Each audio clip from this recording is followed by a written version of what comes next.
Hi, how are ya? Guys, we reached 1,000 subscribers. Thank you so much. I promise I will find my charisma again. I used to do these talking head videos all the time until I turned it into a workout channel. But for you, I will get better. I am so amped. Thank you so much for supporting this channel up to this point. We've had pretty crazy growth, if you ask me. I've always wanted to do this YouTube thing. I've had a channel forever. I've tried in the past, but it was only about 6 months ago that I had that kind of aha moment and how I thought I could bring something really special to this YouTube workout space, which often I see crowded with things that I don't think serve people as well as they should, and I thought I could do a damn fine job of it. So thank you so much for at least giving me proof of concept, for supporting me this far. I know we're going to be able to go above and beyond that. So thank you for supporting it. It's been so brilliant to see all your comments come flooding in, to see how you're progressing from around the world, and just feeling yourself getting stronger, feeling better physically and mentally. That's what it's all about.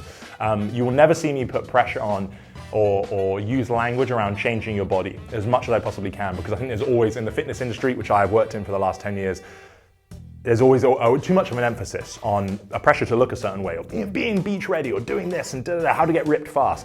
Those make us click because they play on our emotions, because we all do care about how we look. But for too long, you've been told how exactly you're supposed to look and how to get there in record time and sell all this bullshit product and what have you. And I just wanted to have a slightly more empowering narrative, which is that everybody should be doing strength training. Everybody. Me, my daughter, my mother, my grandma, everybody has something to gain from strength training, because it just makes us feel fantastic in a time in society when we just don't use our bodies anymore. And there's nothing worse than feeling frail and weak and then getting in pain and not feeling good in your own skin. So to have somewhere you can check in every day, work really hard, which feels great mentally, feel great physically, and seeing yourself progress forever. This is forever. It's not just for 6 weeks before the beach or whatever. Is an amazing thing to have part of your life. And that's what I wanted to bring to you guys. So once again, thank you. I hope to be able to do this more than I have been able to, which is just cramming it in at the end of my day.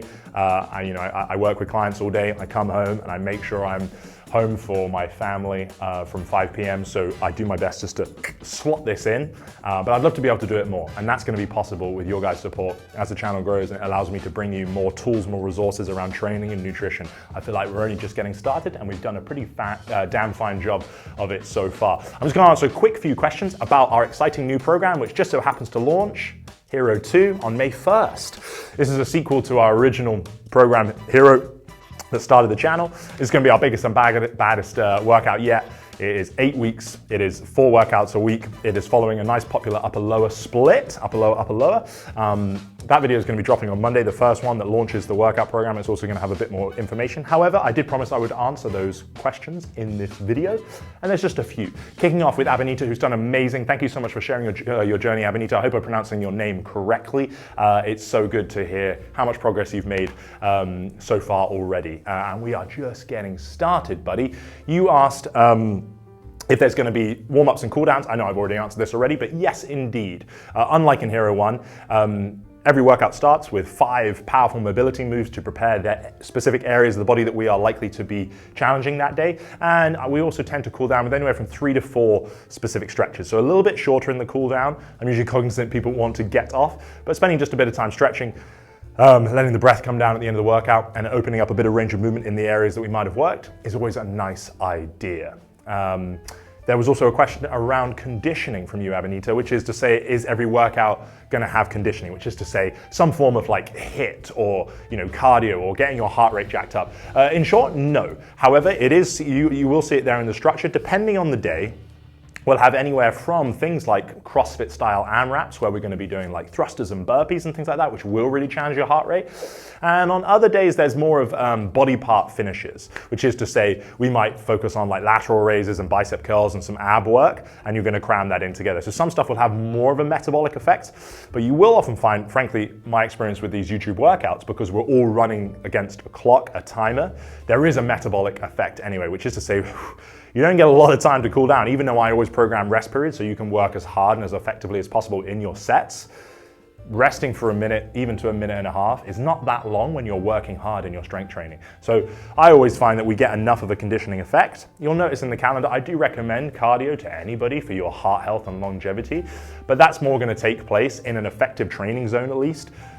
out and about, whether you enjoy running, you enjoy walking, hiking, or cycling, or swimming, or getting on just a bit of cardio equipment in the gym for anywhere from 45 minutes to an hour, what have you, whatever you can fit in, is a nice idea. What we call zone 2 training, where you're able to hold a conversation for these long bouts of time, like anywhere from 45 minutes, 60 minutes, 75 minutes, whatever it might be.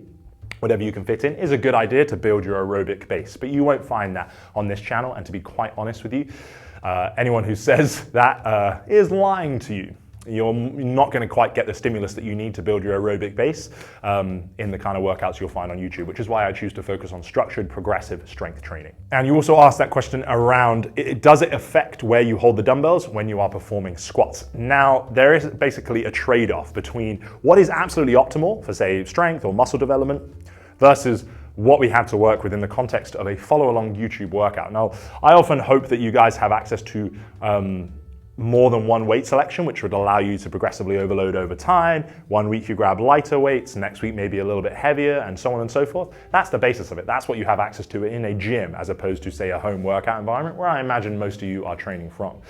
I did make these workouts in mind if you did want to have them in the gym, so you could have yourself propped up there and you'd be able to have access to other load selections, And it can be useful if you're not that confident in the gym to just be able to grab a bit of space and some selection of dumbbells. But for the most part, we are training with minimal equipment here. In short, does where you hold the dumbbells matter? No. Simply because what matters for, say, muscle growth, which you asked about in the glutes and the quads, is that you are stressing those adequately, say more than they are used to. You go away, you sleep, you eat your protein and whatnot, and then you come back again days, weeks later, and so on, and just rinse, repeat that process. That's the progressive overload that you'll often hear me talking about, is stressing yourself more and more. That can be challenging when you've only got a limited selection of weights or one selection of weights. I'll often do my best to program around that by slowing down the repetitions, the tempos, adding pauses in there, or I change the nature of the challenge by getting you to hold weights on the shoulders here. So you're going to challenge your core more, like you said, and the upper back extension. But in terms of progressing the legs, you basically want to find ways of stressing those tissues where they're getting lengthened, stretched out, and shortened. That's all that muscle contractions are, lengthening and shortening. You do that under load, you create that damage to the tissue. As they stretch, they get the little tears. That's where you go away, you recover, they grow back a tiny bit bigger. Rinse, repeat, right?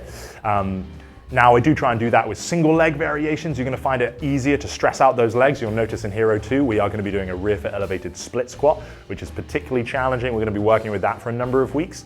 So because we're primarily working one leg at a time, you're going to be able to, you can stress those tissues more with the same weight naturally than if you were doing regular squats, goblet squats. Front squats primarily come up. I tend to program those just to give you a bit of variety, knowing that we have the limited weights to choose from, more than likely. But your priority largely, if you are concerned about getting stronger, building muscle, is that your sets, challenge you in some way or another. Which is to say, by the end of the set, you might only have, 1, 2, 3 repetitions left in the tank is usually a pretty good rule of thumb. We very rarely will go to failure where you can't do any more. You'll see that happens to me sometimes because even my weight selection is limited. I have the luxury, I bought myself 3 pairs of dumbbells here, but you'll see even with me, I've got 40 seconds, I've got to be doing lateral raises to work my shoulders. I'm doing 12.5 kilo dumbbells here, or what's that, like 25 pounds, something like that, I don't know, 27 pounds. That's really tough. I might not be able to do that for 40 seconds, so I'm gonna drop them early. We're never going to be working under perfect circumstances here, where we're doing different exercises, we're following along, we're trying to figure it out most of the time, we're using weights that perhaps otherwise we might not be perfect for that exercise. That's okay. My goal with this is largely to bring really well-programmed strength training that I know works and that will challenge you, and for a really good time frame. When you otherwise might not have it. You might have access to workouts that, in my opinion, aren't necessarily that good. They just make you tired and sweaty, which shouldn't be your goal when it comes to training. That feels good, sure, and you will get tired and sweaty in my workouts, but that shouldn't be the goal. I could do that by just giving you loads of burpees and all that other crazy stuff that I see on a lot of HIIT workouts on the internet. Not to poo-poo anyone. I think it's great just to move your body and to challenge it. That's awesome. But I'd love to be able to get you guys better at the same time and build your confidence around strength training. I reckon I've been yapping on for long enough now, guys, and I know you're gonna have plenty more questions once Hero kicks off in just a few days, Monday, May 1st. I'm gonna have those workouts scheduled, so no matter where you are in the world, they should be up and ready when you are. They're going to be uploaded Monday, Tuesday, Thursday, Friday, as you'll see in the calendar if you haven't checked that out in the community tab already. Everything else I'm happy to answer as you go. Please don't be a stranger. Please share your journey. Please share the channel. Please like and do all the stuff that I hate saying and promoting. I've never been good at selling myself, but it really does help get where we want to get to. And that means a lot to me. So anything you do to help support this channel means a lot to me. And I really, I'd love to be able to hug each and every one of you. And I know who you are, because you're the ones that are still watching this video right now. You're the ones that comment and tell me, how great you think the channel is and the content, which for an insecure content creator like me in the fitness industry, which I find it to be quite a tough place a lot of the time, it means a lot. And I hope to one day run into you on the street and you can tell me who you are, and I know who you are from the comments, and we'll high five, and it will be awesome. Until next time, my dear friends and heroes, let's get it on.